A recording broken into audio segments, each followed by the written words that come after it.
morning. It's great to be here at Anstrek 2015, and thank you, Philippe, for that lovely welcome. So yes, I've just celebrated my 2 years in Australia and at Arts Centre Melbourne, where I'm now executive with specific responsibilities for development and audience engagement. Arts Centre Melbourne has 3 iconic buildings: the Theatre Building, the one with the spire, Hamer Hall, and the Sydney Mime Music Bowl, which sits within Melbourne's vibrant cultural precinct. We're open 7 days a week, and we're extremely proud to be the home to our resident companies: the Australian Ballet, Melbourne Symphony Orchestra, Melbourne Theatre Company, and Opera Australia. We're also lucky to welcome several state and national companies to our stages, such as the Australian Chamber Orchestra, Bangarra Dance Company, Bell Shakespeare, the production company and Victorian Opera. And we're a venue partner to the annual Melbourne Festival and Melbourne Comedy Festival, which is playing now. So, where were we in 2013? I love this image, it depicts it perfectly. That's me, carrying a lot of problems. So I'll just use the word celebrated. It's with a wry smile. Within 2 months of joining the organisation, Arts Centre Melbourne posted a deficit of $7.2 million. It wasn't my fault. And just weeks later, the CEO and several executives left the organisation. At that time, we were an organisation in freefall. Audiences had been declining over the years. We had developed some troubled relationships within the creative industry, and not surprisingly, fundraising was tough. And when you throw in a fragmented organisational structure to the mix, along with extremely tight budgets, you can only imagine the challenges we faced. So just to manage your expectations about my talk today, it isn't exactly a rags to riches story. It's rather a tale of how, during a time of turmoil, we started to turn things around, in part because we turned our attention to our understanding of the customer journey. And I'll come back to that in a minute. I love this slide. Get me some audiences. I love this production image. It's of Black Diggers by Tom Wright, which Queensland Theatre Company and Sydney Festival are bringing to us next week, and we're very excited about it. It's a bit naughty that I've put it up, because I haven't sought their permission to use it today. Sorry if you're here. But for me, also it encapsulates our approach to finding audiences 2 years ago. While conversations about campaigns were creative, the pressure to sell tickets was so high that the conversations about the customer tended to be too transactional. Audiences were often referred to as a homogenous group. They were simply subscribers or single ticket buyers, and age factored a lot. According to the programming team, if you were a 40-year-old female, there was a lot of programming just for you. Postcodes also seemed to be terribly important. Now, I consult postcodes for distribution purposes and outdoor signage, but at times I got the impression that we were selling FMCGs rather than a cultural experience. It seemed to me that customers weren't being thought of as people, more like numbers in a get them in, stack them high kind of a way. And we didn't really think about how they got here or consider what they would do once they did. We weren't building a long-term relationship. It's more like a fling.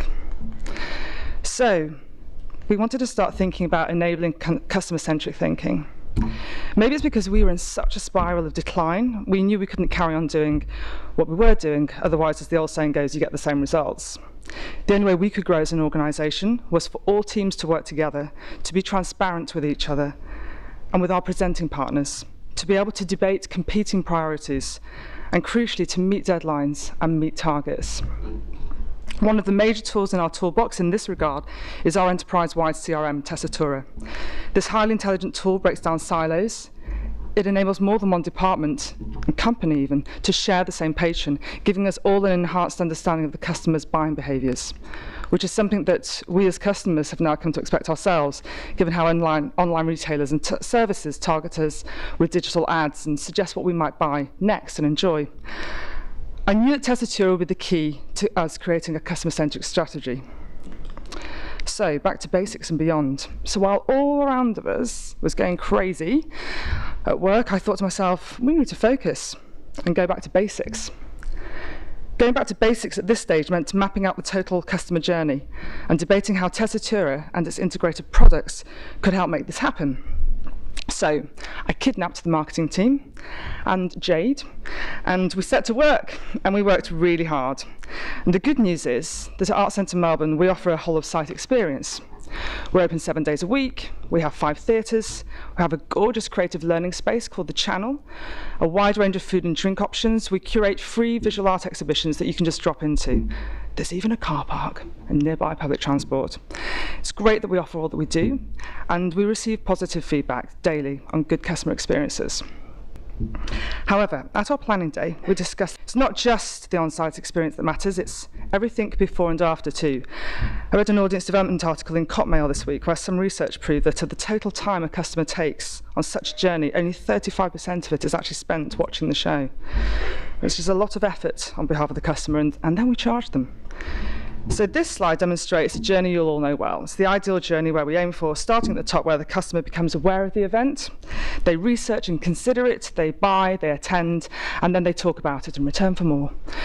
As I mentioned earlier, the customer wants to experience a seamless journey across all touch points from initial inquiry through to any required post-sale support. And so with that in mind, we analyse key moments that matter on that journey. The opportunities we can present, such as buy an upgrade, buy a food hamper, the barriers that customers face. How do I easily find out whether there are any $50 tickets left? And key decision points. We identified that the customer experienced significant barriers at the website. Back then it was a very cluttered website. And while they were able to select their own seats online, it wasn't a good shopping cart experience, and the website was not mobile optimized. Once tickets was bought, that was pretty much it. As far as we knew, they bought, they saw the show, they went home. We didn't do a thing for the customer after that, apart from get back in touch to sell them another ticket. We didn't even ask them if they'd enjoy the show. The conclusion that day was that we had many broken points in the journey. Great result. I'm sharing with you this really crazy customer journey planner created by Mitchell's, the agency that we work with. Don't try to read it. I'm just showing how high a mountain we realised that we had to climb, along with how hard we worked. This planner is a live tool for us. There are still many projects that we are activating as a result of that day's work. God, that's crazy. It gives me a headache. So of course, there isn't just one customer journey to consider. There are many. Hundreds, possibly thousands. And while this is true for many companies, as an arts centre, we absolutely must appeal to all different types of audiences, from lovers of perceived high art forms such as ballet, opera and classical music, to children's shows, educational workshops, people attending a gig, to free participation in activities and passing tourists. And then we had a mini epiphany. We needed a different way to talk about and to all these very different customers. However, before we go to that point, we need to talk data, or data. Sorry, it's one of those words I haven't quite cracked yet. One of the biggest challenges was not having the data to analyse. Arts Centre Melbourne only sells a proportion of its ticketing inventory. The remainder is sold by third-party ticketing vendors and companies who run their own ticketing systems. And not having a complete view of the data to analyse makes it difficult for us to understand who the customers are and what they like and need in order to deliver the best customer experience and grow audiences for the future. Our first step was to work with our third-party ticketing partner, Ticketmaster, and import the Arts Centre Melbourne ticketing and customer data into the Tessitura system on a regular basis. We saw an immediate positive impact. Our database has grown, and we can glean insights such as what ticket prices they buy, how far out do they purchase their tickets, do they only ever buy special offer tickets at the last minute. We now sell 75% of our ticketing inventory, which is 11% growth in a year. Our second step was to set up a reciprocal data sharing agreement for research purposes only with 3 of our closest companies. So we now share our data with the Australian Ballet, Opera Australia and Bell Shakespeare, and each company gains a 360-degree view of the audience. This proof of concept has ignited a significant third-party data import project, which will enable automated importing of customer and ticket data from Ticketmaster, resident companies, and major presenting partners. Once the solution is in place, it will provide a solid foundation for data analysis and reporting, and will be the gateway to print-at-home ticketing and access control, with benefits being shared by all parties. This pioneering data import project has been trialled by Arts Centre Melbourne with the blissfully collaborative and ever innovative Australian Ballet. Thank you, Australian Ballet. So I'm just going to quickly whiz through a few other achievements in the past 18 months. Website redevelopment, thanks to our remarkable IT team.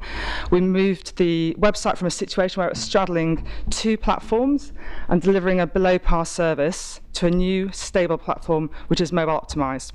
We're about to begin the next stage of this project, where we redesign the website, starting with its architecture, in order to deliver a superior service for customers with features such as targeted and personalized information. All of that was done in-house. I just want to emphasize the credit to the IT team now that given the funds, we didn't have the sort of consultancy fees available, and they did an incredible job for us. E-communications. On our planning day, we identified we should help audiences plan for their visit. The growth in first-timers has increased, and along with it, the numbers of customers phoning with questions. And it struck us that for every person calling to find out if we have a bar, there are probably 100 plus who are going to their usual hangout, and we were missing out on their income. The business model at Arts Centre Melbourne relies on money generated, not just through venue sales and ticketing fees, but through channels such as restaurants, bars, and the car park. So the opportunity for us to grow revenue was very attractive. To address these challenges, and inspired by emails delivered by Opera Australia, we installed the e-communications software Mail 2, which enables us to deliver helpful customer service messages targeted for the show and drive revenue. The results have been a success, with food and beverage sales up since implementation, and even people emailing to say thank you for the reminder. We were a Wi-Fi free building, sad face. But now we're installing Wi-Fi throughout the building, and we can trial the use of beacon technology for an upcoming festival, where it will be part of the artistic experience, not just a commercial opportunity, and it will be encouraged to use navigation of underexplored parts of the building and deliver surprising content. Selling online subscriptions. Arts Centre Melbourne delivers a full ticketing service to clients who are very important to us, Victorian Opera and the production company. They've been wanting to move away from paper booking forms to sell online subscriptions, and we just haven't found a way to deliver that for them. Another year was about to roll by, but we took the decision to implement T-New as a short-term solution to enable the online subscription requirements, and we've committed to build this functionality into our redesigned website to benefit both customers and presenters. And then finally, education integration. We run an award-winning program of work for children, schools and colleges, but all contact details were on Excel spreadsheets. Communications weren't totally trackable, and there was a lot of double entry going on. The solution was to move the education and community bookings onto Tessitura, which has significantly improved the customer service offer to these customers. We also benefit on the reporting side and have a sharper view of how we are tracking against our targets to engage with audiences who face significant barriers in attending arts and cultural events. We shall integrate our publicity database later this year. So let's get back to that mini epiphany I mentioned earlier. Now that we have the rich data to mine and the tools to contact customers more efficiently, the next stage was to implement a sophisticated segmentation of the database. I'd become very frustrated by mosaic profiles that determined everybody who lives in Brighton drives an Audi and de facto loves opera and will buy a top price ticket. Too much of a blunt tool for me. With the vast amount of events that we program and the wide variety of people attending, what we desperately needed was a value-based methodology rather than demographics. Enter stage right, Geoffrey Rush, and culture segments. Culture segments is the international standard segmentation system for arts, culture, and heritage organisations. It's more powerful than other systems because it's specific to this sector and because it's based on people's deep-seated cultural values and their beliefs about the role that culture plays in their lives. It gets to the heart of what motivates them to attend. Other benefits are that it enables accurate targeting. It profiles your audience, and it introduces a shared language for audience development. Culture Segments was approved by Creative Victoria in May 2014, and the incredible IT and marketing team at Arts Centre Melbourne moved fast to implement MHM Relationships app onto our database last August. I understand there will be opportunities to discuss culture segments later on, and so I won't go into detail, but here's an overview of the 8 segments, of the 8 types of people that are in the market for culture. We've selected 4 to concentrate on: stimulation, affirmation, essence, and expression, which represent our most frequently represented segments, but also where, according to the MHM Atlas of Victoria, will also stimulate business growth. Lucy, waving to the audience. Lucy from MHM delivered 4 fantastic workshops to over 80 people right across the business: marketing, finance, programming, IT, visitor services, food and beverage, to ensure the business fully understands the concept. The fun part is that we've all tagged ourselves too. I particularly love the moment when Tobias from IT stuck his head in my office to say, guess what? 70% of the IT team is stimulation. I was like, well, of course they are. You're ahead of the curve. No, I'm not even going to tell you what I am. I'm quite embarrassed about it. I can't believe what I am. Anyway, since then, I'll leave you to think about that. Since then, we've been running a survey-based tagging project to tag the database. And once Mail 2 is fully implemented later this month, we shall activate a large-scale acquisition strategy. And then the fun of communicating begins. One of the benefits is that we now have a shared language within the organisation, especially between programming and marketing. And with visitor services and food and beverage, it had an immediate effect on knocking down silos between departments. Everybody has the same information. Everybody understands the segments. They enjoy this way of thinking and can relate to this approach. So instead of talking about women aged 40 in Brighton, we're talking about people who want to attend a show with a friend, learn a bit about the playwright before the show at a free talk, and then have a post-show drink in the bar to chat about it. Working with culture segments is influencing the way we think about our audiences and their journey throughout our organisation. And in terms of external conversations, other organisations are either using culture segments like Opera Australia, or at least very aware of the philosophy, such as Australian Ballet, Bangara, MSO and Victorian Opera. And so the strategic goals are shared. We target the same segments and we can devise creative, targeted marketing campaigns accordingly. So, where we are today. So, we're not in the riches. Let me just say that. But we are in a far better place than we were 18 months ago, and we're poised to keep making great strides in the right direction. During the financial year 2014, we greeted over 3.1 million people. We staged 3,376 performances, events and activities. We welcomed over 46,000 students attending performances in our venues. Over 87,000 people purchased over 302,000 tickets to see a show at Arts Centre Melbourne for the first time. We're tracking well this year too. So, what's next? We're poised to go to the next level. I'm not going to say that. I'm too old. But I just love that show. There's still so much for us to do on our scary customer journey planner. There are still barriers to break down and opportunities to reap. There is still low visibility on the whole customer journey. We know that it's still a disjointed experience that differs between events and different venues. The huge unknowns for us are the crossovers between shows and food, and exhibitions and food and beverage and car parking. We don't make it easy for people to give us feedback, but it's on the cards. It's like we just want to get people in and out quickly. It's still quite a transactional service. We want to better understand the impacts of pricing trends and share this information with our presenters to help them grow their business too. And we know we must be mobile first. So, the sign-off, as a colleague said to me last week, it's when you're having the toughest time, you learn the most. And I often muse with my colleagues about what the next big thing will be for us all, that magical technology, that golden bullet that will make our jobs so much easier.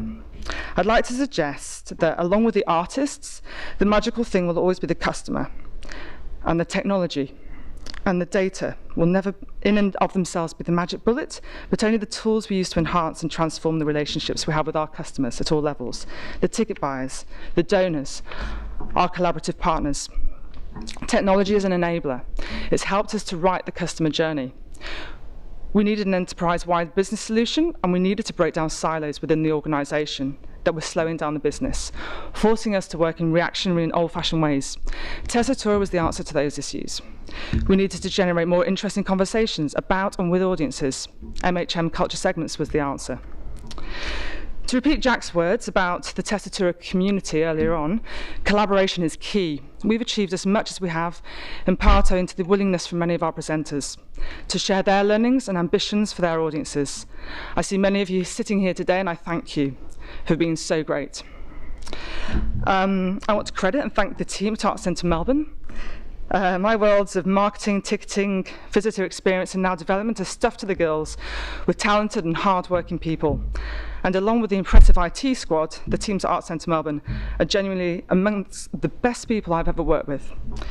So we've gone back to basics at Arts Centre Melbourne, with a few bells and whistles thrown in, and now I can't wait to see how far beyond we can go with our new focus and strategy. I look forward to developing that with all of our collaborative partners. Thank you very much. Do get in touch, and have a lovely conference. Thank you.